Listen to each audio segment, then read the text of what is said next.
My name's Dave Belair. I'm the plant manager here at Windsor Assembly. This plant was built in 1928, so when you go through the plant, there's parts of this plant that are almost 100 years old. We're the biggest employer in the city with almost 4,000 employees in total, including TPTs.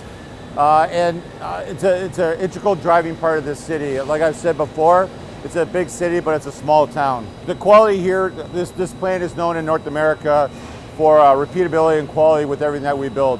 And now it's exciting that we're now building another product that was awarded to us in this plant. So the Dodge Charger is a pretty unique vehicle. It's all electric. It's kind of neat actually that you go in this plant, you see minivans going by and sports cars on the exact same assembly line.